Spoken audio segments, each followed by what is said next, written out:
ഞാനൊരു 20% അതിന് താഴേക്കുള്ള ചാർജ് എക്സ്പെക്ട് ചെയ്തുള്ളൂ. പക്ഷെ നമുക്ക് 36% ചാർജ് ബാക്കിയുണ്ട്.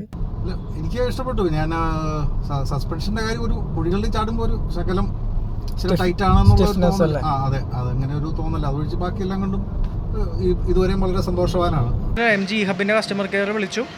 ഒന്നാമത് അവിടെ ഇരിക്കുന്ന പുള്ളിക്കാരിക്ക് നമ്മൾ പറയുന്ന ഇഷ്യൂ മനസ്സിലാവുന്നില്ല. രണ്ടാമത് പുള്ളിക്കാരിക്ക് ദേഷ്യം വരുന്നു. വളരെ ശോകം MGയുടെ ഈ ഹബിന്റെ customer support. Hi guys, welcome back to my channel. എൻ്റെ പേര് നദീം ലത്തീഫ്. അപ്പോൾ ഞാനിപ്പോൾ ഉള്ളത് നമ്മുടെ MG വിൻസറിലാണ്. കഴിഞ്ഞ ദിവസം നമ്മൾ ഈ ഒരു വാഹനത്തിൻ്റെ ഒരു ഇനീഷ്യൽ റിവ്യൂ കാര്യങ്ങളൊക്കെ ചെയ്തിട്ടുണ്ടായിരുന്നു. നല്ല റെസ്പോൺസാണ് നമുക്ക് ആ ഒരു വീഡിയോ കിട്ടിയത്. ഏകദേശം 52 മിനിറ്റുള്ള ഡീറ്റെയിൽഡ് ആയിട്ടുള്ള വീഡിയോ ആയിട്ട് പോലും വളരെ ഇൻഫോർമേറ്റീവ് ആണെന്ന് പറഞ്ഞിട്ട് ഒരുപാട് കമൻറ്റുകൾ കാര്യങ്ങളൊക്കെ വന്നിട്ടുണ്ടായിരുന്നു. അപ്പോൾ അതിൽ തന്നെ കുറേ പേര് റേഞ്ച് ടെസ്റ്റ് അങ്ങനത്തെ കാര്യങ്ങൾ റിക്വസ്റ്റ് ചെയ്തിട്ടുണ്ടായിരുന്നു. അപ്പോൾ ഇന്ന് ഞാൻ ട്രിവാൻഡ്രം വരെ പോവുകയാണ്, എറണാകുളത്തുനിന്ന്. ബേസിക്കലി എൻ്റെ വൈഫിനെ അവിടെ നിന്ന് പിക്ക് ചെയ്യാൻ വേണ്ടിയിട്ടാണ്. ആൾക്കൊന്ന് വർക്കിംഗ് ഡേ ആണ്, എനിക്ക് ഓഫാണ്. സോ നമുക്കൊരു റേഞ്ച് ടെസ്റ്റും ആവും, അതേസമയം അവിടെ പോയി പുള്ളിക്കാരിനെ പിക്കപ്പും ചെയ്യാം. അപ്പോൾ എനിക്ക് ഏകദേശം ഒരു 225 കിലോമീറ്ററാണ് വൺ സൈഡ് പുള്ളിക്കാരിയുടെ ഓഫീസിലേക്ക് വരുന്നത്. അപ്പോൾ നമുക്ക് ഏകദേശം ഒരു ബഫറൊക്കെ ഇട്ടിട്ട് ഒരു 240 ഒക്കെ കൂട്ടാം കിലോമീറ്റർ. അപ്പോൾ അങ്ങോട്ടും ഇങ്ങോട്ടും ആയിട്ടൊരു 480-500 അടുത്തുള്ളൊരു ദൂരം നമുക്ക് വരുന്നുണ്ട്. അപ്പോൾ അത്രയും നമുക്ക് ഓടി എത്താൻ പറ്റുമോ, അവിടെ നമ്മൾ എത്തിക്കഴിയുമ്പോൾ എത്ര % ചാർജ് ഉണ്ടാവും, നമ്മളതിന് ശേഷം എവിടെ ചാർജ് ചെയ്യും, എത്ര നേരം എടുക്കും, ഇങ്ങനെയുള്ള കാര്യങ്ങളൊക്കെ നമുക്ക് നോക്കേണ്ടതുണ്ട്. അപ്പോൾ ഞാൻ ഇപ്പോൾ സ്റ്റാർട്ട് ചെയ്യുന്നത് ഒറ്റയ്ക്കാണ്. ഇനി ഏറ്റുമാനൂർ എത്തുമ്പോഴത്തേക്കും നമ്മുടെ ഒരു ദി വിൻസർ ക്ലബ്ബ് എന്ന് പറഞ്ഞിട്ട് എനിക്കൊരു വാട്സാപ്പ് ഗ്രൂപ്പ് ഉണ്ട്. അതിനകത്തുള്ള രാജേഷ് എന്ന് പറഞ്ഞ ചേട്ടൻ കൂടെ ജോയിൻ ചെയ്യും. അപ്പോൾ ഞാനിതുപോലെ ട്രിവാൻഡ്രം പോകുന്നു എന്ന് പറഞ്ഞപ്പോൾ എൻ്റെ അടുത്ത് ചോദിച്ചിട്ടുണ്ടായിരുന്നു. ഞാനും കൂടെ വന്നതുകൊണ്ട് എന്തെങ്കിലും ബുദ്ധിമുട്ടുണ്ടോ, വണ്ടി കിട്ടിയിട്ടില്ല. സോ അതിനെ കുറിച്ചിട്ട് കൂടുതൽ അറിയാം, ഒന്ന് ലോങ് ഒക്കെ പോകുമ്പോൾ എങ്ങനെയുണ്ട് എന്നൊക്കെ ഒന്ന് എക്സ്പീരിയൻസ് ചെയ്യാനാണ്. അപ്പോൾ നമ്മൾ കുഴപ്പമൊന്നുമില്ല എന്ന് പറഞ്ഞപ്പോൾ നമ്മൾ ഏറ്റുമാനൂർന്ന് ആ ചേട്ടനെ പിക്ക് ചെയ്യും. പിന്നെയെന്ന് പറഞ്ഞു കഴിഞ്ഞാൽ നമുക്ക് റേഞ്ച് ടെസ്റ്റ് തുടങ്ങുന്നതിന് മുമ്പ് കുറച്ച് കാര്യങ്ങൾ പറയാനുണ്ട്. അതായത് ഇന്നലെ എൻ്റെ വാഹനത്തിൻ്റെ ഫസ്റ്റ് സർവീസ് ആയിരുന്നു. അതായത് 1000 കിലോമീറ്ററിൽ വരുന്ന നമ്മുടെ സർവീസ് ഫ്രീ ആയിരുന്നു. നമുക്ക് ബേസിക്കലി അതിനകത്ത് വരുന്നത് അവർ ചെക്കപ്പ് കാര്യങ്ങളൊക്കെ ചെയ്തു. നമ്മുടെ വണ്ടിയിലെ OBD പോർട്ട് കണക്ട് ചെയ്തിട്ട് അവർ ജസ്റ്റ് ഒന്ന് സ്കാൻ ചെയ്തു എറേഴ്സ് എന്തെങ്കിലും ഉണ്ടോ എന്നുള്ളത്. പിന്നെ അതല്ലാതെ വാഷിംഗ് ഉണ്ടായിരുന്നു. വാഷിങ്ങും ഫസ്റ്റ് സർവീസിൽ ഫ്രീ ആണ്. ബാക്കി സർവീസസിൽ വാഷിംഗ് പെയ്ഡ് ആണ് എന്നാണ് ഞാൻ അറിഞ്ഞത്. വാഷ് ചെയ്യാനാണെങ്കിൽ നമുക്കൊരു എക്സ്ട്രാ 525 അങ്ങനെ എന്തോ പറഞ്ഞു. പിന്നെ അടുത്ത തവണ മുതൽ വീൽ ബാലൻസിങ് റൊട്ടേഷനൊക്കെ ചെയ്യണമെന്ന് പറഞ്ഞിട്ടുണ്ടായിരുന്നു. ഏകദേശം 1200 രൂപയാണ് അതിനാവും എന്ന് പറഞ്ഞത്. അപ്പോൾ ഫസ്റ്റ് സർവീസ് 1000-ലായിരുന്നു. നമ്മളിപ്പോൾ വണ്ടി എടുത്തിട്ട് 12 ദിവസമായപ്പോഴത്തേക്ക് നമ്മൾ സർവീസ് ചെയ്തു. ഇനി അടുത്ത സർവീസ് വരുന്നത് 5000 കിലോമീറ്ററിലാണ്. അതിൽ ഈ പറയുന്ന പോലെ വാഷിംഗ് ഫ്രീ ആയിട്ടുണ്ടാവില്ല. അപ്പോൾ വേണമെങ്കിൽ നമുക്ക് വാഷ് ചെയ്യാം, അല്ലെങ്കിൽ പേ ചെയ്യാം. പിന്നെ വേറെ അധികം ഒന്നുമില്ല. അതിലും ചെക്കപ്പ് കാര്യങ്ങളൊക്കെ തന്നെ വരുള്ളൂ. May be wheel alignment balancing ചെയ്യുമായിരിക്കും. പക്ഷേ 1000 ചെയ്യേണ്ട ആവശ്യമുണ്ടോ എന്ന് എനിക്ക് അറിയാൻ പാടില്ല. അപ്പോൾ അതാണ് ആ ഒരു സർവീസിൻ്റെ ഡീറ്റെയിൽ. നല്ലൊരു സർവീസായിരുന്നു. ഞാൻ രാവിലെ ഒരു 8:30 കൊണ്ടുപോയി കൊടുത്തു. എന്നിട്ട് വൈകുന്നേരം ഞാൻ ജോലി കഴിഞ്ഞപ്പോഴാണ് പോയി പിക്ക് ചെയ്തത്. ഇതൊന്നും അല്ലെങ്കിൽ പിക്ക് ആൻഡ് ഡ്രോപ്പ് ഉണ്ട്. അതിൻ്റെ ചാർജസ് കാര്യങ്ങൾ നമുക്ക് കൊടുത്താൽ മതി. അതൊക്കെയാണ് അതിൻ്റെ സർവീസിൻ്റെ ഒരു അപ്ഡേറ്റ്സ്. 3 സർവീസാണ് നമുക്ക് ഫ്രീ ആയിട്ട് വരുന്നത്. അതിൽ ആദ്യത്തെ 2 കംപ്ലീറ്റ്ലി ഫ്രീയും, മൂന്നാമത്തത് ലേബർ ഫ്രീ ആണ്. കാരണം മൂന്നാമത്തേലായിരിക്കണം മോസ്റ്റ് പ്രോബബ്ലി നമ്മൾ ഈ AC-യുടെ ഫിൽറ്റർ അങ്ങനത്തെ കാര്യങ്ങളൊക്കെ മാറ്റി തുടങ്ങാം. അപ്പോൾ അതിനൊരു കോസ്റ്റ് കാര്യങ്ങളൊക്കെ വരും. അത് 10,000-ലാണ്. പിന്നെ ഓരോ സർവീസും നമുക്കൊരു 10,000-ലാണ് വരാം. അപ്പോൾ ഏകദേശം ഒരു സർവീസിനൊരു 2800 to 5000 രൂപ വരും, ഡിപ്പെൻഡിങ് ഓൺ നമ്മൾ മാറുന്ന പാർട്സിനനുസരിച്ച്. അപ്പോൾ 10,000 കിലോമീറ്റർ കൂടുമ്പോൾ ഒരു 5000 രൂപ നമ്മൾ കൂട്ടിയാലും നമുക്ക് ഒരു കിലോമീറ്ററിന് 50 പൈസ എന്നുള്ള നിരക്കാണ് വരിക. അത് അത്യാവശ്യം റീസണബിളായിട്ട് എനിക്ക് പേഴ്സണലി തോന്നി. അപ്പോൾ നമ്മുടെ റേഞ്ച് ടെസ്റ്റ് സ്റ്റാർട്ട് ചെയ്യാൻ പോവാണ്. 100% ചാർജ്ഡ് ആണ്. 320 കിലോമീറ്റർ കാണിക്കുന്നുണ്ട്. നമ്മൾ ഫുൾ AC ഇട്ടിട്ടായിരിക്കും പോവുക. AC ഓഫ് ചെയ്യുന്ന പരിപാടി കാര്യങ്ങളൊന്നും ഉണ്ടാവില്ല. നോർമൽ അല്ലെങ്കിൽ എക്കോ മോഡുകളിലായിരിക്കും നമ്മൾ പലപ്പോഴും യാത്ര ചെയ്യുക. റീജിയൻ കാര്യങ്ങൾ ഹെവിയും ലൈറ്റുമായിട്ട് ഓരോ മോഡുകൾക്കനുസരിച്ച് നമ്മൾ സ്വിച്ച് ചെയ്തായിരിക്കും ഓടിക്കുക. അപ്പോൾ നമ്മൾ ഇടയ്ക്കിടയ്ക്ക് നിർത്തി ഓരോ ലാൻഡ്മാർക്ക് കഴിയുമ്പോഴത്തേക്കും നമ്മൾ അപ്ഡേറ്റ് ചെയ്യുന്നതായിരിക്കും.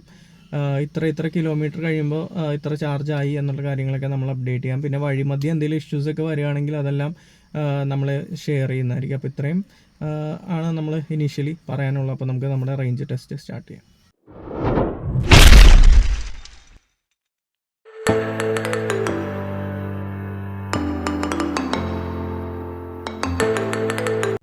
ഗൈസ്, അപ്പോൾ നമ്മൾ രാകേഷ് ഏട്ടൻ എത്താൻ വേണ്ടി വെയിറ്റ് ചെയ്തിരിക്കുകയാണ്.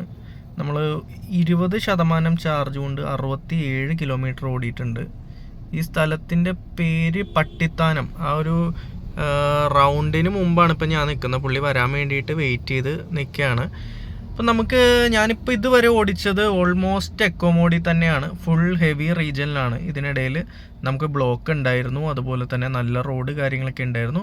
അത്യാവശ്യം വലിയ ഓവർടേക്കിനൊക്കെ ആയിട്ട് ഞാൻ നോർമൽ മോഡ് യൂസ് ചെയ്തിട്ടുണ്ട്.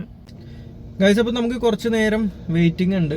രാകേഷ് ചേട്ടൻ പറഞ്ഞു 2 മിനിറ്റിൽ എത്തുമെന്നാണ് പറഞ്ഞത്. നമ്മൾ 20% കൊണ്ട് 67 കിലോമീറ്റർ ഓടി, വിച്ച് മീൻസ് ഒരു 10% കൊണ്ട് നമ്മളൊരു 33 കിലോമീറ്റർ. അപ്പോൾ ഐഡിയലി ഒരു ഫുൾ ചാർജിൽ നമുക്കൊരു 330. വണ്ടിയുടെ ഡിസ്പ്ലേയിൽ 320 കാണിക്കുന്നത്. ഞാനിപ്പോൾ ഓടിച്ചിരിക്കുന്ന എക്കോ മോഡിലാണ്. അപ്പോൾ എക്കോ മോഡ് കഴിഞ്ഞ ദിവസം വീഡിയോയിൽ ഞാൻ പറഞ്ഞിട്ടുണ്ടായിരുന്നു, എക്കോ മോഡ് അത്യാവശ്യം ഇഴച്ചിലാണ് എന്നുള്ളൊരു കാര്യം. അത് ഹെവി റീജിയനിൽ ഇടുമ്പോഴാണ് ഇനീഷ്യൽ ഫേസിൽ നമുക്ക് ആ ഒരു വലിച്ചിൽ തോന്നും. നമ്മൾ കാല് കൊടുത്താലും പയ്യെ വണ്ടി കയറുള്ളൂ. അത് നമ്മൾ റീജൻ ലൈറ്റിലിട്ട് കഴിഞ്ഞ് കഴിഞ്ഞാൽ കുറച്ചുകൂടെ നല്ലതാണ്. നമുക്ക് നോർമലിലേക്ക് ഇടേണ്ട ഒരു ആവശ്യം പലപ്പോഴും വരില്ല. അത്യാവശ്യം വലിയ ഓവർടേക്കൊക്കെയാണ് നല്ലപോലെ പവർ വേണമെങ്കിൽ മാത്രം. അപ്പോൾ വൺസ് ഞാൻ ഈ പറയുന്ന പോലെ എക്കോ മോഡിൽ ഇഴച്ചിലാണ്, എന്നിട്ടും താൻ എന്തിനാ ഇത് യൂസ് ചെയ്യുന്നതെന്ന് ചോദിച്ചു കഴിഞ്ഞ് കഴിഞ്ഞാൽ, ഒന്ന് നോർമൽ മോഡിലോട്ട് കയറി കഴിഞ്ഞാൽ നമ്മൾ ജസ്റ്റ് ഒന്ന് ത്രോട്ടിൽ കൊടുക്കുമ്പോൾ തന്നെ നല്ല പവർ നമുക്ക് വരുന്നുണ്ട്. അപ്പോൾ ഞാൻ അത്രയും പവറിലൊന്നും ഓടിക്കാത്ത ഒരാളാണ്. ഞാൻ കുറച്ച് സേഫായിട്ട് കോഷ്യസ് ആയിട്ട് എക്കോണമി നോക്കിയിട്ടാണെങ്കിലും സേഫായിട്ടാണെങ്കിലും ഓടിക്കുന്ന ഒരാളായത് കാരണം എനിക്ക് അത്രയും പവർ ഓവർടേക്ക് ചെയ്യുന്ന കേസുകളിൽ മാത്രം മതിയാവും. ഞാൻ പറഞ്ഞു, എക്കോ മോഡ് ഇട്ട് കഴിഞ്ഞാൽ ഇനീഷ്യലി മാത്രമാണ് നമുക്ക് ആ ഒരു ഇഴച്ചിൽ വരാം. വൺസ് നമ്മുടെ വണ്ടി ഒരു 50-60 ഒക്കെ എത്തിക്കഴിഞ്ഞ് കഴിഞ്ഞാലാണെങ്കിലും ഇടയ്ക്ക് ഓവർടേക്ക് ചെയ്യാനൊന്നും നമുക്ക് വലിയ പ്രശ്നങ്ങളൊന്നുമില്ല. Good morning. അപ്പോൾ അതാ ഞാൻ പറഞ്ഞ ആള് നമ്മളിവിടെ ജോയിൻ ചെയ്തിട്ടുണ്ട്. രാജേഷ് എന്നാണ് പേര്. കുഴപ്പമൊന്നുമില്ല. അപ്പോൾ ഞാൻ ഇതുവരെ മെയിനായിട്ട് എക്കോ മോഡിൽ തന്നെയാണ് ഓടിച്ചത്. അതിൻ്റെ ആവശ്യം എനിക്ക് തോന്നിയുള്ളൂ. 1-2 തവണ വലിയ ടാങ്കറുകളൊക്കെ ഓവർടേക്ക് ചെയ്യേണ്ട സിറ്റുവേഷൻ വന്നപ്പോൾ മാത്രമേ ഞാൻ നോർമൽ എടുത്തുള്ളൂ. പിന്നെ നമുക്ക് ഈ വണ്ടിയിലുള്ള ഒരു പ്രശ്നം എന്ന് വെച്ച് കഴിഞ്ഞാൽ എഫിഷ്യൻസി ആയിട്ട് കാണിക്കില്ല. അതായത് ഒരു വാട്ട് അവറിൽ എത്ര കിലോമീറ്റർ ഓടും, അല്ലെങ്കിൽ ഓരോ കിലോമീറ്ററിന് എത്ര വാട്ട് അവർ എടുക്കുന്നു, അങ്ങനെയുള്ളതൊന്നും നമ്മുടെ വണ്ടിയിൽ കാണിക്കില്ല. പകരം നമുക്കിവിടെ ഒരു പവറിൻ്റെ ഒരു ഗ്രാഫാണ് വരാം.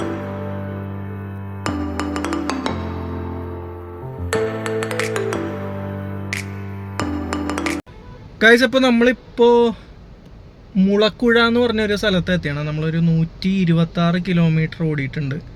ഈ 64% ചാർജ് ബാക്കിയുണ്ട്. 203 കിലോമീറ്റർ കാണിക്കുന്നുണ്ട്. ഞാൻ നിങ്ങൾക്ക് ആ മീറ്റർ ഒന്ന് കാണിച്ചു തരാം. അപ്പോൾ അതാ നമ്മൾ 126 കിലോമീറ്റർ ഓടി, ഏകദേശം 36% ചാർജ് എടുത്തിട്ട് ഇനി 203 കിലോമീറ്റർ ഓടുമ്പോൾ നോർമലിൽ കാണിക്കുന്നുണ്ട്. മെയിനായിട്ട് നമ്മൾ ഓടിയത് എക്കോ മോഡിൽ തന്നെയാണ്. അപ്പോൾ നമുക്ക് ഏകദേശം ഒരു പെർസെൻറ്റേജിന് 3.5 കിലോമീറ്റർ വെച്ച് കിട്ടുന്നുണ്ട്. ഞാൻ പ്രത്യേകം പറഞ്ഞു, ഇത് എക്കോ മോഡിലാണ് നമ്മൾ പോയിക്കൊണ്ടിരിക്കുന്നത്. ഞാനൊരു ഫാസ്റ്റായിട്ട് ഓടിക്കുന്ന ഒരാളൊന്നുമല്ല. ഞാൻ അത്യാവശ്യം ക്ഷമയോടുകൂടെ ഓടിക്കുന്ന ഒരാളാണ്. എന്നാലും നമ്മൾ ത്രൂ ഔട്ട് ഒരു 50 to 60-65 സ്പീഡ് മെയിൻറ്റെയിൻ ചെയ്തിട്ടുണ്ട്. ഞാനും ഉണ്ട്, പിന്നെ രാജേഷ് എന്ന് പറഞ്ഞ ചേട്ടനുണ്ട്. അപ്പോൾ അത് ഒരു അടിപൊളി എന്താ പറയുക റിസൾട്ട് തന്നെയാണ്. നമ്മൾ ഈ വന്ന റോഡ് എന്നൊക്കെ പറഞ്ഞു കഴിഞ്ഞാൽ, ആദ്യം നമ്മൾ വന്നപ്പോൾ വൈറ്റിൽ വരെ അത്യാവശ്യം ബ്ലോക്ക് കാര്യങ്ങളൊക്കെ ഉണ്ടായിരുന്നു. പിന്നെ നമ്മൾ കുറച്ച് അങ്ങോട്ട് കോട്ടയത്തോട്ടൊക്കെ കയറി കുറച്ച് കഴിഞ്ഞപ്പോഴത്തേക്ക് നല്ല ക്ലീൻ റോഡുകൾ, വലിയ ബ്ലോക്കൊന്നും ഇല്ല. അതേസമയം വളവും തിരിവൊക്കെ ഉള്ളത് കാരണം നമുക്ക് റീജിയനും നല്ലപോലെ യൂസ് ചെയ്യാൻ പറ്റിയിട്ടുണ്ട്. സോ എക്കോ മോഡിൽ ഹെവി റീജിയനിലാണ് വന്നുകൊണ്ടിരിക്കുന്നത്. ഞങ്ങൾ കൂടുതലും സംസാരിച്ച് വിശേഷങ്ങളൊക്കെ പറഞ്ഞു വന്നതുകൊണ്ട് കാരണം സ്പീഡ് കാര്യങ്ങൾ അങ്ങനെ ഒന്നും നോക്കിയിട്ടില്ല. സോ ഇതാണ് നമുക്കിപ്പോൾ കിട്ടിക്കൊണ്ടിരിക്കുന്ന റേഞ്ച്. നോർമൽ മോഡിലേക്ക് ഞാൻ യൂസ് ചെയ്യാത്തതെന്ന് വെച്ച് കഴിഞ്ഞാൽ, നോർമൽ മോഡിൽ നമുക്ക് അല്ലാതെ തന്നെ എത്ര കിലോമീറ്റർ കൂടുതൽ മാക്സിമം ഇത് ഓടാൻ പറ്റും എന്നുള്ളത് നോക്കണം. എക്കോ പ്ലസ്സിലോട്ട് ഇടാൻ എക്കോനേക്കാളും ശോകമാണ്. ബട്ട് എക്കോ ഈ പറയുന്ന പോലെ നമ്മളൊരു 50 സ്പീഡ് ഒക്കെ എത്തിക്കഴിഞ്ഞ് കഴിഞ്ഞാൽ പിന്നെ അത് മെയിൻറ്റെയിൻ ചെയ്ത് പോകാനൊന്നും നമുക്ക് വലിയ ബുദ്ധിമുട്ടൊന്നുമില്ല. ചെറിയ ഓവർടേക്കുകൾക്കൊന്നും പ്രശ്നമില്ല. നോർമലിലേക്ക് ഇട്ട് നമ്മൾ കാല് കൊടുക്കുമ്പോഴത്തേക്ക് എക്കോയിൽ എടുക്കുന്നതിൻ്റെ ഡബിൾ പവർ വരുന്നുണ്ട്. അതാണ് ഒരു പ്രശ്നമുള്ളൂ. അപ്പോൾ ഇപ്പോഴും ഇത്രയും റേഞ്ച് കിട്ടിക്കൊണ്ടിരിക്കുന്നതുകൊണ്ട് നോർമലിലേക്ക് മാറാനൊരു മടി കാര്യങ്ങളൊക്കെ ഉണ്ട്. അപ്പോൾ ഇത്രയും ഞാനാണ് ഓടിച്ചത്. ഇനി രാജേഷ് ചേട്ടനായിരിക്കും ഓടിക്കുക. നമുക്ക് ഏകദേശം ഇനി ഒരു 100 കിലോമീറ്ററിന് മേലെ ഉണ്ട്. എന്നിട്ട് നമുക്ക് കുറേ കൂടെ ഓടിക്കഴിഞ്ഞിട്ട് നമ്മൾ എത്തിക്കഴിയുമ്പോൾ എത്ര പെർസെൻറ്റേജ് ചാർജ് ഉണ്ട് എന്നുള്ള കാര്യങ്ങളൊക്കെ നോക്കാം. ഗൈസ്, അപ്പോൾ നമ്മൾ വീണ്ടും നമ്മുടെ യാത്ര സ്റ്റാർട്ട് ചെയ്തു. തവണ ഞാൻ പാസഞ്ചർ സീറ്റിൽ എത്തിയിട്ട് രാജേഷ് ചേട്ടനാണ് ഓടിച്ചുകൊണ്ടിരിക്കുന്നത്. അപ്പോൾ ഞാൻ ഓൾറെഡി വണ്ടി എടുത്ത കസ്റ്റമറാണ്. രാജേഷ് ചേട്ടൻ ബുക്ക് ചെയ്തിട്ട് വെയിറ്റ് ചെയ്തിരിക്കുന്ന ആളാണ്. അതുകൊണ്ടാണ് നമ്മുടെ അടുത്ത് കൂടെ വന്നോട്ടെ എന്ന് ചോദിച്ചത്. അപ്പോൾ എങ്ങനെയുണ്ട് ഇതുവരെ? ഇത്രയും നേരം പാസഞ്ചർ സീറ്റിലായിരുന്നല്ലോ, എങ്ങനെ ഉണ്ടായിരുന്നു? എനിക്ക് ഇഷ്ടപ്പെട്ടു. ഞാൻ സസ്പെൻഷൻ്റെ കാര്യം, ഒരു കുഴികളിൽ ചാടുമ്പോൾ ഒരു ശകലം ചില ടൈറ്റ് ആണെന്നുള്ള അതെ അതങ്ങനെ ഒരു തോന്നല. അതൊഴിച്ച് ബാക്കിയെല്ലാം കൊണ്ടും ഇതുവരെയും വളരെ സന്തോഷവാനാണ്. ആണല്ലേ? അതെ. നമ്മുടെ ഈ വിൻഡോ ഏരിയ കാരണം വണ്ടിക്കകത്ത് അത്യാവശ്യം നല്ലപോലെ ചൂടാവുന്നുണ്ടെന്നൊക്കെ ഒരുപാട് പേര് പറയുന്നുണ്ടായിരുന്നു. അതിനെ പറ്റിയിട്ട് കുറച്ച് ചൂട് ഫ്രണ്ടിൽ നിന്ന് നന്നായിട്ട് ചൂടടിക്കുന്ന പോലെയാണ് എനിക്ക്. ആണല്ലേ? അതെ. അത് ഗ്ലാസ് എന്തെങ്കിലും ചെയ്യേണ്ടത് സൺ ഫിലിം ചെയ്യുന്നതായിരിക്കും നല്ലതെന്നാണ്. അത് ചൂടിന്റെ മാത്രമല്ല, ഞാൻ പറഞ്ഞ ഈ ഇവിടുത്തെ ഡാഷ്ബോർഡിന്റെ അതിന്റെ ലോങ് ലൈഫിനും അതായിരിക്കും നല്ലതെന്നാണ് എന്റെ തോന്നല്. AC-യുടെ പെർഫോമൻസ് കാര്യങ്ങളൊക്കെ AC ഇത് നന്നായിട്ടാണ് എനിക്ക് തോന്നിയിട്ടുള്ളത്. എന്തുകൊണ്ടാണ് വിൻസറിലോട്ട് വന്നത്? വരാൻ ഒന്ന് ബജറ്റ്, പിന്നെ ഇത് വണ്ടി കണ്ട് ഇതിന്റെ സ്പേസും ഇതും കണ്ട്, പിന്നെ ഇവര് കുറെ നാളായിട്ട് ഇലക്ട്രിക് വിൽക്കുന്നുള്ളതുകൊണ്ട് ഇവർ ആ കാര്യത്തിൽ ഒരുമാതിരി. ഞാൻ ZS-EV ഒന്ന് ടെസ്റ്റ് ഡ്രൈവ് ചെയ്തായിരുന്നു. അതിൽ നിന്നും എനിക്ക് അതിൻ്റെ പെർഫോമൻസ് വളരെ ഇഷ്ടപ്പെട്ടു. അപ്പോൾ അതേ കമ്പനിയുടെ തന്നെ ആയതുകൊണ്ട് കാര്യങ്ങൾ കുറേ കൂടെ നല്ലതായിരിക്കും. പിന്നെ ഇവർ ഇതിൻ്റെ എന്താണ് ടെലിമാറ്റിക്സ് എന്നാണോ അതിന് പറയാമെന്ന് എനിക്കറിയില്ല. ഇതിൻ്റെ ഈ ഇലക്ട്രിക്കൽ ഇതിൻ്റെ കൺട്രോളും കാര്യങ്ങളും ആ കാര്യത്തിലൊക്കെ ഇവർ കുറേ കൂടെ പെർഫെക്റ്റ് ആയിട്ടുണ്ട് എന്നുള്ളൊരു അഭിപ്രായം കൂടെ. മറ്റേ സോഫ്റ്റ്വെയർ കാര്യങ്ങൾ വണ്ടികളൊക്കെ ഇത് ചെയ്യുന്ന ആ കാര്യത്തിൽ ചൈനീസ് കമ്പനികൾ ഏറെ മുമ്പോട്ട് പോയിട്ടുണ്ട് എന്നുള്ള ആ ഒരു ധൈര്യം. അതിന് മെയിനൊന്ന് ബജറ്റാണ്. പിന്നെ നോക്കിയപ്പോൾ ഈ സ്ഥലവും കാര്യങ്ങളും വളരെ വളരെ സ്പേഷ്യസ് ആയിട്ട് എനിക്ക് തോന്നി വണ്ടി. ബാറ്ററി വാറണ്ടി കാര്യങ്ങളൊന്നും പറഞ്ഞില്ല. ബാറ്ററി വാറണ്ടി കാര്യങ്ങളെ കുറിച്ച് ഞാൻ സത്യം പറഞ്ഞാൽ എനിക്ക് ഇവരുടെ വാറണ്ടി എന്താണ് ഒന്നും പറഞ്ഞിട്ടുമില്ല. എനിക്ക് ആ കാര്യത്തിൽ അത്ര വിശ്വാസവും ഇല്ല. പിന്നെ എന്തായാലും 1,60,000 കിലോമീറ്ററിനുള്ള വാറണ്ടി ഉണ്ടല്ലോ, അത് തന്നെ ആണെങ്കിലും നല്ല മതി എന്നുള്ളൊരു അഭിപ്രായക്കാരനാണ് ഞാൻ. ഓടിക്കാനൊക്കെ സെറ്റ് അല്ലേ? അതെ അതെ. ഹോൺ അടിക്കാൻ ഇച്ചിരി ഹോണ് ടഫാണ്, കാരണം സെൻട്രലായിട്ടാണ്. നമുക്ക് ഫിംഗർ റീച്ച് ചെയ്ത് എത്തിക്കാനും മാത്രമല്ല ഹാർഡും ആണ്. അതെ, അത് ഇച്ചിരി ടൈറ്റ് ആണ്. അത് നമ്മുടെ ഇവിടുത്തെ രീതിക്ക് ഹോൺ നന്നായിട്ട് യൂസ് ചെയ്യേണ്ട ആവശ്യം വരും. അതിൽ ഞാൻ ഇച്ചിരി ഹോൺ കൂടുതൽ ഉപയോഗിക്കുന്ന ഒരാളുമാണ്. ശരി.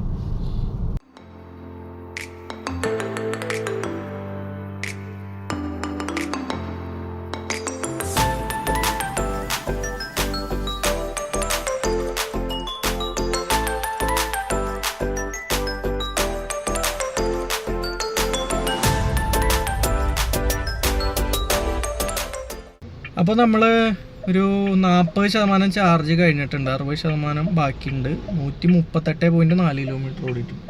ഒരു പെർസെൻറ്റേജിന് ഞാൻ ഓടിച്ചുകൊണ്ടിരുന്നപ്പോൾ 3.5 ആയിരുന്നു, ഇപ്പോൾ ചേട്ടന് ഓടിച്ചത് 3.46. അപ്പോൾ ഓരോരുത്തരുടെ ഡ്രൈവിംഗ് സ്റ്റൈലിനനുസരിച്ചുള്ള ഡിഫറൻസ് ആണ്. ഇപ്പോൾ ചേട്ടനറിയാലോ, ഓടിച്ച് ശീലമായിട്ടില്ല. ഞാൻ 2 ആഴ്ചയായിട്ട് ഓടിച്ച് ശീലമായി. അപ്പോൾ നമ്മൾ മാക്സിമം റീജിയനൊക്കെ ഇട്ട് എക്കോലൊക്കെയാണ് യൂസ് ചെയ്യുന്നതെങ്കിൽ ഒരുവിധം ആളുകളെല്ലാവരും 3.5 ഒക്കെ കിട്ടുന്നുണ്ടെന്ന് പറയുന്നുണ്ട്. 1-2 പേര് വെച്ച് യാത്ര ചെയ്യുമ്പോൾ. ഫുൾ ലോഡല്ല. ഫുൾ ലോഡാണെങ്കിൽ എനിക്ക് തോന്നുന്നത് 250 ഒക്കെ നമുക്ക് എന്തായാലും കിട്ടേണ്ടതാണ്. സിറ്റിയിലാണെങ്കിൽ സിറ്റിയിലും അല്ലെങ്കിൽ ഹൈവേ ആണെങ്കിൽ പോലും നമുക്ക് എങ്ങനെ വന്നാലും ഒരു ഫുൾ ലോഡാണെങ്കിൽ ഒരു 240-250 ഉറപ്പായിട്ട് കിട്ടേണ്ടതാണ്. ഇനിയും നമുക്ക് പോകാണ്ട് തിരുവനന്തപുരത്തേക്ക് ഇനിയും 90 കിലോമീറ്റർ ഉണ്ട്. അതൊക്കെ ഓടിച്ച് അവിടെ എത്തിയിട്ട് എന്താണെന്നുള്ളത് നോക്കാം. ഗൈസ്, അപ്പോൾ നമ്മളിപ്പോൾ കൊട്ടാരക്കര കഴിഞ്ഞു. 173 കിലോമീറ്റർ ഓടിക്കഴിഞ്ഞപ്പോൾ 50% ചാർജ് ബാക്കിയുണ്ട്. 159 കിലോമീറ്റർ കൂടെ ഓടാമെന്ന് കാണിക്കുന്നുണ്ട്. നമ്മളിപ്പോഴും എക്കോ മോഡിൽ തന്നെ ഓടുന്നത്. ഒരു സ്പീഡ് എന്ന് പറഞ്ഞാൽ ഒരു 50, 60, 65 അതിന് മേലേക്ക് നമ്മൾ പോയിട്ടില്ല. കാരണം ഞങ്ങൾ 2 പേര് അങ്ങനത്തെ ഡ്രൈവർമാരാണ്. അപ്പോൾ അതാ നമുക്ക് ഏകദേശം ഒരു 3.4 വെച്ച് കിട്ടുന്നുണ്ട്. അതായത് ഒരു ഫുൾ ചാർജിൽ 340 പോകണം. ഐഡിയലി അത്രയും പോകുമെന്നുള്ളത് നമുക്കറിയില്ല. എന്നാലും നമുക്ക് കുറച്ചുകൂടെ ഇനിയിപ്പോൾ എനിക്ക് ട്രിവാൻഡ്രം എത്താനായിട്ടൊരു 10-50 കിലോമീറ്ററോളം ഉണ്ട്.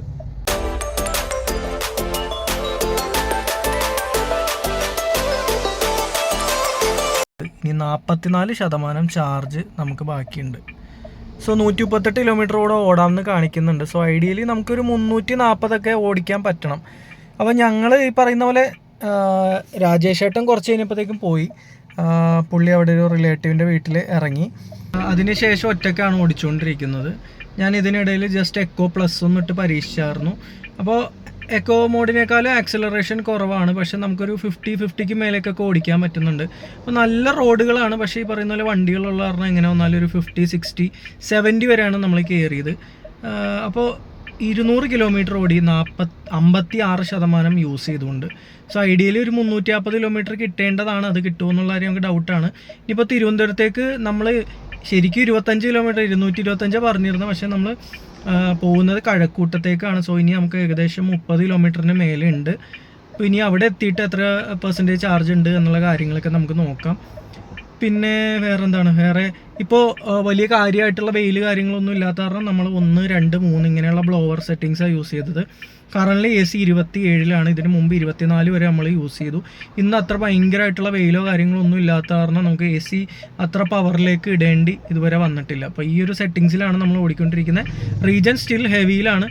അപ്പോൾ ഇനിയിപ്പോൾ ഓരോ തവണ നമ്മൾ ഇതുപോലെ ലോങ് വന്ന് പോകുമ്പോൾ ഓരോരോ സെറ്റിങ്സിലിട്ട് ട്രൈ ചെയ്യണം. സോ നമ്മൾ എക്കോ അല്ലെങ്കിൽ എക്കോ പ്ലസ്സിലിട്ട് തന്നെ കണ്ടിന്യൂ ചെയ്ത് മാക്സിമം ഈ ഒരു വാഹനം എത്ര കിലോമീറ്റർ ഓടും എന്നുള്ളത് ഫുള്ള് നമുക്ക് നോക്കാൻ പറ്റില്ല. എന്നാലും ഒരു 10, 75, 80% യൂസ് ചെയ്ത് നോക്കിയിട്ട് ഞാൻ അപ്ഡേറ്റ് ചെയ്യാം.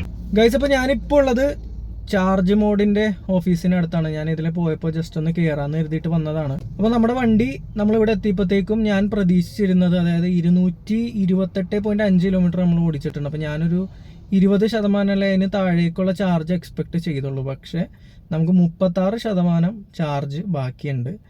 114 കിലോമീറ്റർ ഇനിയും ഓടും എന്ന് കാണിക്കുന്നുണ്ട്. അപ്പോൾ അത് നമ്മൾ വീട്ടിൽ നിന്ന് ഇറങ്ങുന്ന ടൈമിൽ എൻ്റെ ഒരു പ്രതീക്ഷ എന്ന് പറഞ്ഞാൽ 250 or 290, 300 കിട്ടിയാൽ അടിപൊളി എന്നുള്ളൊരു മൈൻഡ് സെറ്റ് ആയിരുന്നു.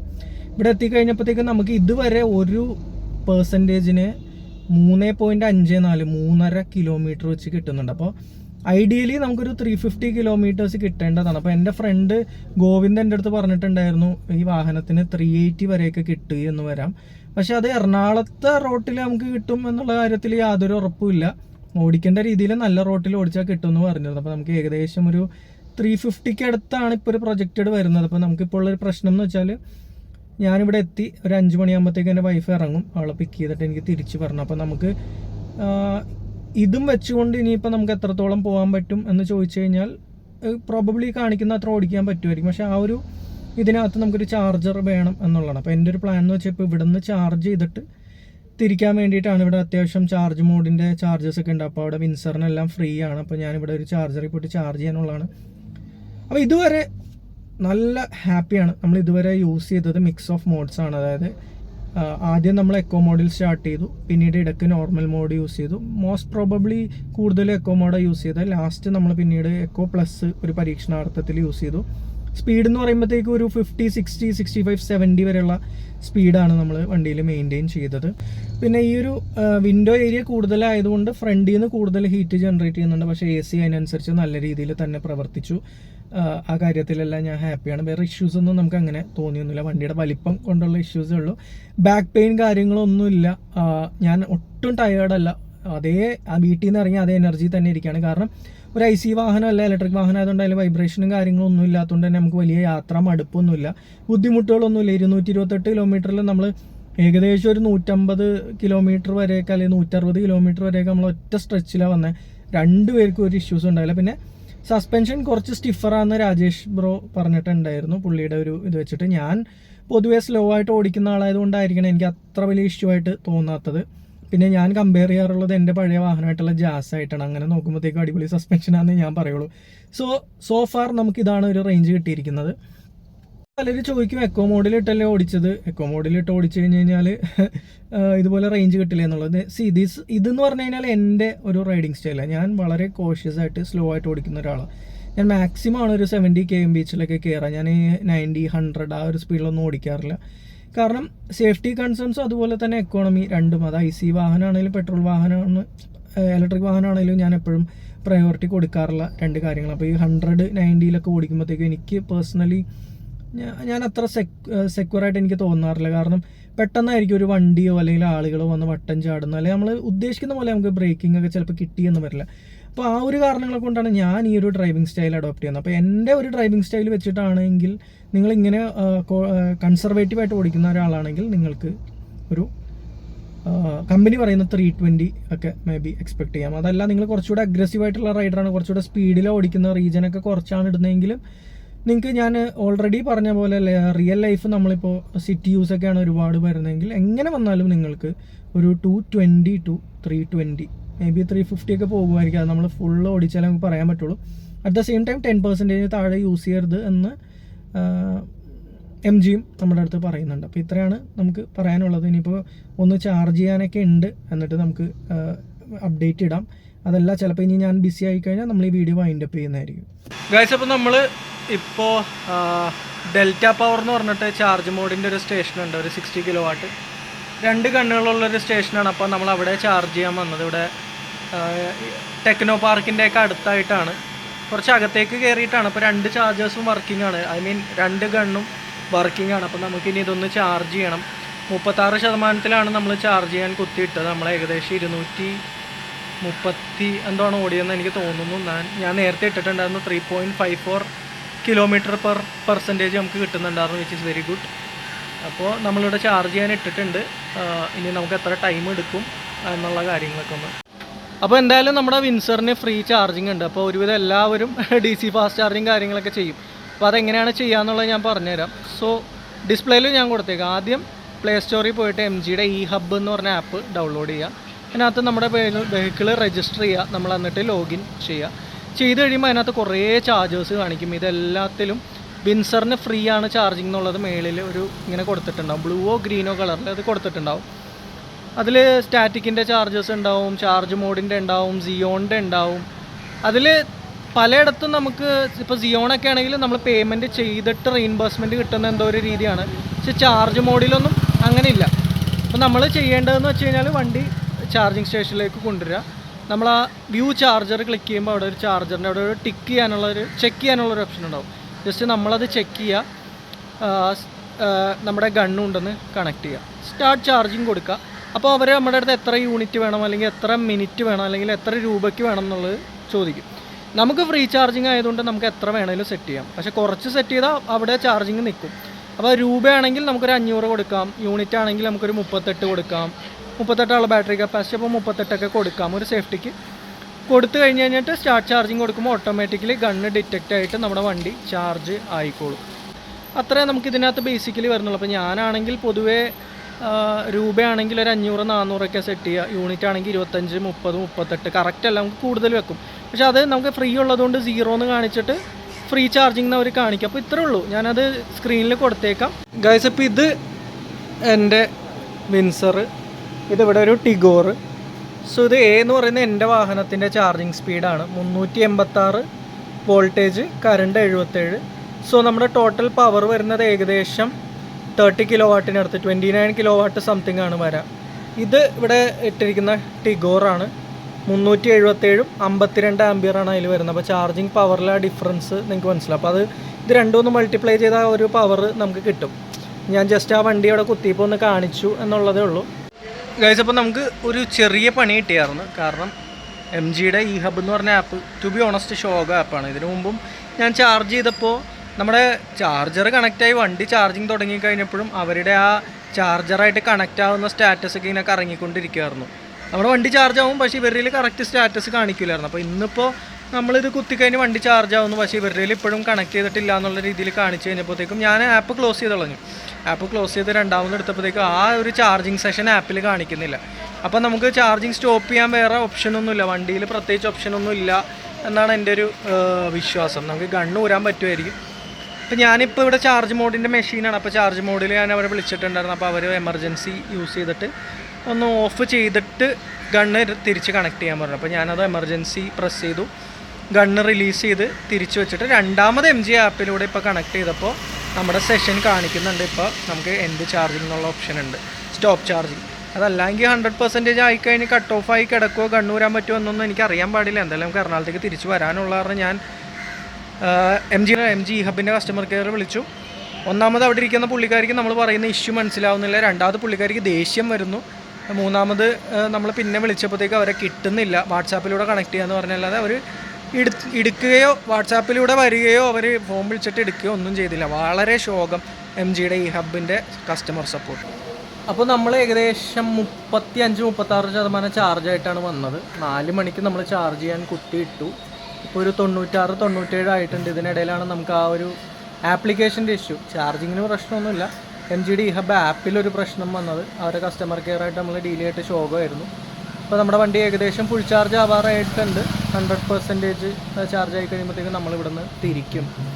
അപ്പോൾ ഏകദേശം എനിക്ക് തോന്നുന്നു 1 മണിക്കൂറോളം ആവാറായിട്ടുണ്ട്. നമ്മൾ 36 നമ്മൾ വന്ന് കുത്തുമ്പോൾ 2 വണ്ടികളുണ്ടായിരുന്നു. 60യുടെ മെഷീനാണ്, പക്ഷേ 30 നമുക്ക് ഏകദേശം 30 കിലോ വാട്ട് വെച്ച് ചാർജ് ആവുന്നുണ്ടായിരുന്നു. പിന്നീട് ആ വണ്ടി അവർ ഊരി കഴിഞ്ഞപ്പോഴും നമുക്ക് കൂടുതൽ പവർ കാര്യമായിട്ടൊന്നും വന്നില്ല. ഒരു 34 കിലോവാട്ടൊക്കെ വന്നുള്ളൂ.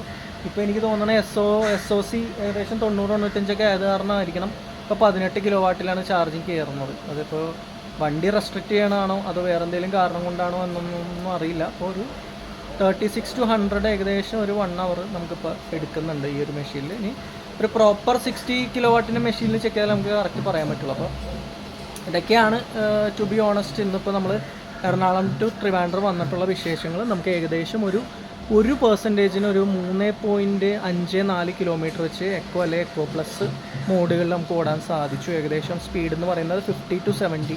ത്രൂ ഔട്ട് മെയിൻറ്റെയിൻ ചെയ്യാൻ ശ്രമിച്ചത് 55-60 ആണ്. ക്രൂയിസ് കൺട്രോൾ അങ്ങനെ കാര്യമായിട്ട് യൂസ് ചെയ്തിട്ടില്ല. റീജൻ ഹൈ ആയിരുന്നു. പിന്നെ ഒരു പാസഞ്ചർ മെയിനായിട്ട് ഉണ്ടായിരുന്നത്. പകുതി ദൂരം 2 പേരുണ്ടായിരുന്നു. ഞങ്ങൾ മാറി മാറി ഓടിച്ചു. AC ഫുൾ ടൈം ഓണാണ്. AC പവർ ചില സമയത്ത് ബ്ലോവർ 1, 3 മാക്സിമം നമ്മൾ 3 വരെ പോയുള്ളൂ. കാരണം ഇന്ന് അത്ര വലിയ ചൂടൊന്നും ഉണ്ടായില്ല.